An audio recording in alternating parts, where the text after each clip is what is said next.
نحمده ونصلي على رسوله الكريم أما بعد أعوذ بالله من الشيطان الرجيم بسم الله الرحمن الرحيم يا أيها الذين آمنوا اتقوا الله وكونوا مع الصادقين صدق الله العظيم.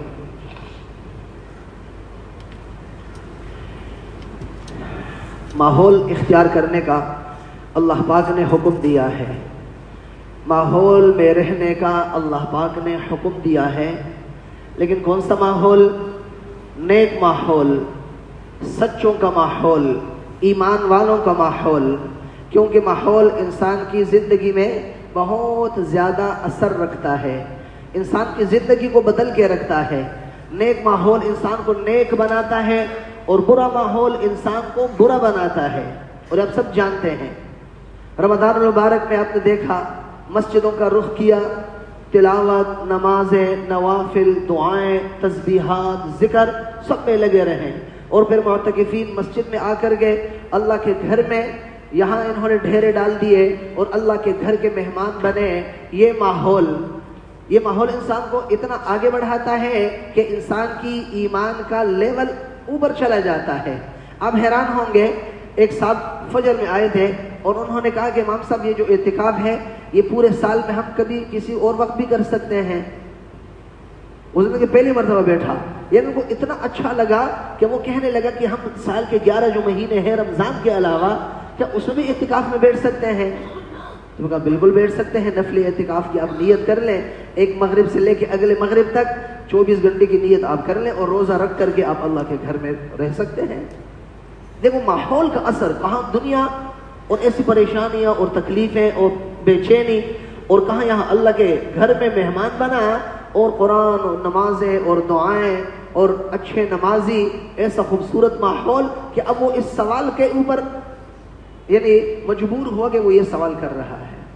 یہ ماحول کا اثر ہے، یہ ماحول اپنانا، یہ شریعت میں اللہ نے قرآن میں اتارا ہے۔ یا ایھا الذین آمنوا اتقوا اللہ، اے ایمان والو اللہ سے ڈرو، وکونوا مع الصادقین، اور سچوں کے ساتھ ہو جاؤ، یعنی کہ سچے بن جاؤ، فرمایا سچوں کے ساتھ ہو جاؤ۔ جب سچوں کے ساتھ ہو جاؤ گے نا تو ان کی سچائی کا ماحول آپ کو خود بخود سچا بنا دے گا۔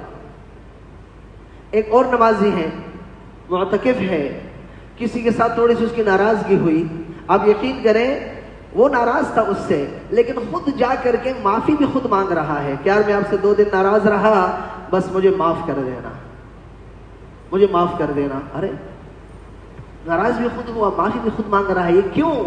یہ اس کے ایمان کی علامت ہے، یہ اس کی سچائی کی علامت ہے، یہ اس ماحول کا اثر ہے۔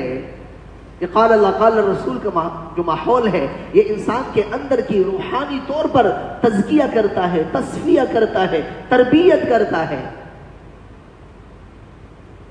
تو جس طرح رمضان میں آپ حضرات نے ماحول برقرار رکھا، کیا ہی اچھا ہو کہ رمضان کے بعد کی جو ہماری زندگی ہے اس زندگی کے لیے بھی آج کے اس جمعۃ الوداع میں، اس آخری مبارک جمعے میں، آج کے اس عظیم الشان اور بڑے دن میں ہم طے کر لیں اور عزم کر لیں کہ انشاءاللہ جس طرح رمضان میں ہم نے اللہ کے گھر کو آباد رکھا، قرآن، نمازیں، تسبیحات، ذکر، نیک نمازیوں سے ہمارا تعلق رہا، یہ تعلق انشاءاللہ اگلے رمضان تک بھی باقی رہے گا۔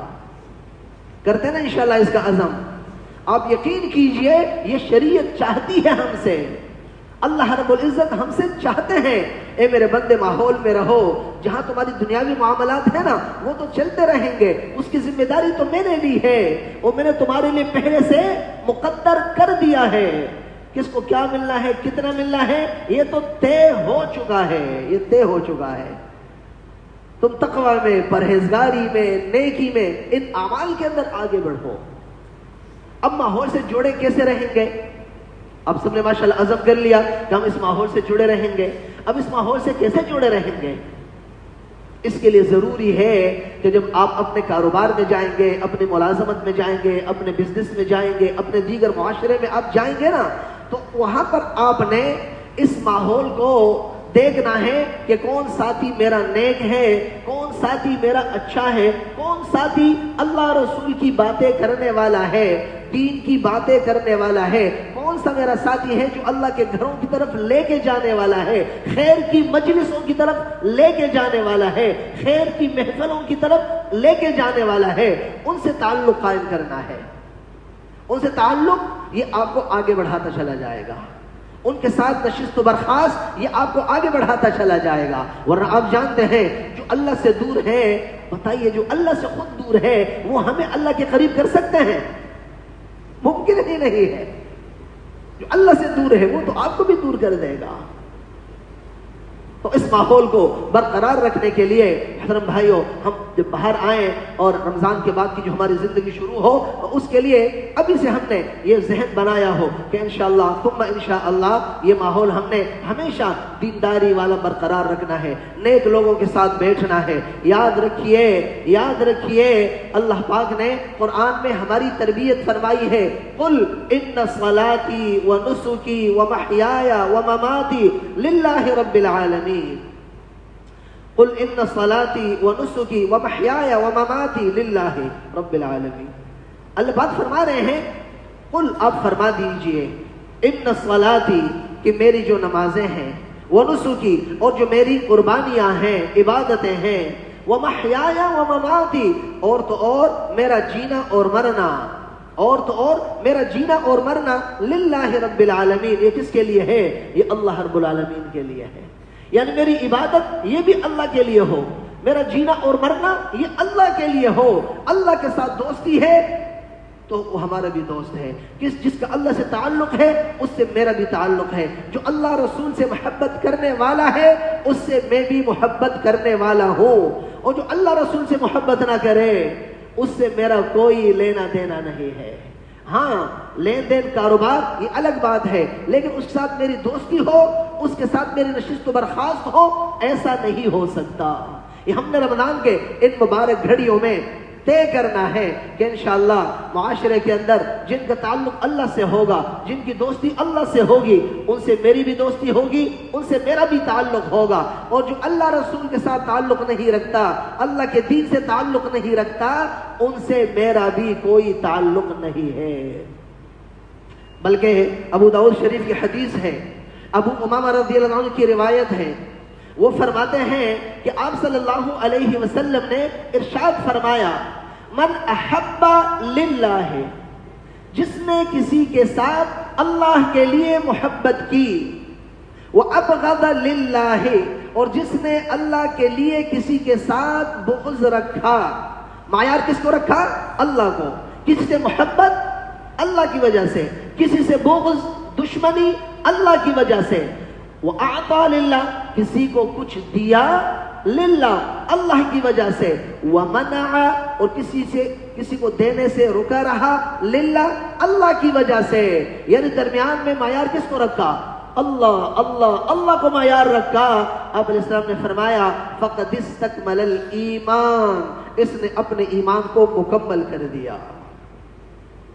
تو ایمان کی تکمیل کے لیے شرط درمیان میں اللہ ہے، اللہ سے تعلق، ہمارا بھی تعلق، اللہ رسول سے دور ہے تو اس سے ہمارا کوئی لینا دینا نہیں ہے۔ کاروبار یہ چیزیں ایک الگ چیز ہے، لیکن اس کے ساتھ اٹھنا بیٹھنا، ان کے محفلوں میں جانا، ان کو اپنے محفلوں میں بلانا، ان کے ساتھ نشست و برخاست، ایسے لوگوں سے ہم نے اجتناب کرنا ہے۔ یہ شریعت ہماری رہنمائی کرتی ہے۔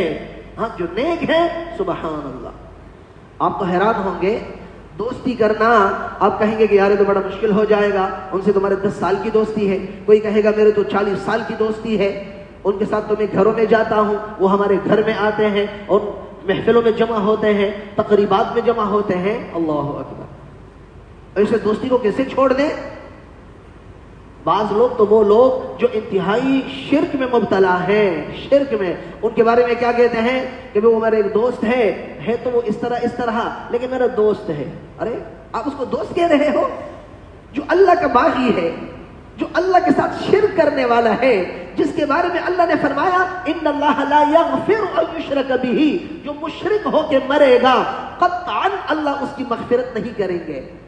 وہ اللہ کا اتنا بڑا باغی، اور اب یار دوستوں میں کیا کہتے ہیں، یار وہ ایسا ہے لیکن میرا دوست ہے، لا حول ولا قوت، اس کو دوست بنایا ہے، اور آپ زبان سے کہہ بھی رہے ہو، اور شرک سے بھی آگے کا درجہ، بعض تو دائرہ اسلام سے بھی خارج ہے، آپ جانتے ہیں لوگوں نے ان سے بھی دوستیاں رکھی ہیں، ان سے بھی تعلقات قائم رکھے ہیں، ان کے مجلسوں میں بھی جاتے ہیں، ان کو اپنے مجلسوں میں بھی بلاتے ہیں۔ آپ بتائیں جو کفر کے دائرے میں ہیں، جو نحوست سے بھرے ہوئے ہیں، آپ اس کے ساتھ دوستی رکھیں گے، وہ آپ کو کیا خیر پہنچائیں گے، کیا رحمت پہنچائیں گے، کیا برکت دیں گے؟ تو وہ تو نحوست والے ہیں، تو نحوست دیں گے نا، وہ آپ کو کہاں سے اللہ کی رحمت کے قریب کریں گے؟ اور اس کے بارے میں بھی کہتے ہیں میرا دوست ہے، میرا پرانا دوست ہے، میرے 25 سال کا دوست ہے، انا للہ و انا الیہ راجعون۔ محترم بھائیوں، دوستی کے لائق، دوستی کے قابل ایک اللہ کی ذات ہے۔ ہاں، دوستی کے لائق ایک اللہ کی ذات ہے۔ یہود نصارہ ان سے لین دین کاروبار یہ الگ بات ہے، شریعت اس کی اجازت دیتی ہے، آپ ان سے لین دین کریں، خرید و فروخت کریں، لیکن دوستی، محبت، مودت، تعلق، نہ یہ اس قابل نہیں ہے، اس کی شریعت اجازت نہیں دیتی۔ تو لوگ کہتے ہیں وہ اتنے سال کا میرا تعلق ہے، کیسے چھوڑ دوں، ناراضگی ہو جائے گی، آنا جانا بند ہو جائے گا۔ سبحان اللہ۔ میں آپ کے سامنے ایک مثال رکھتا ہوں قرآن کریم کی، سورہ مجادلہ کی آیت ہے، آخری آیت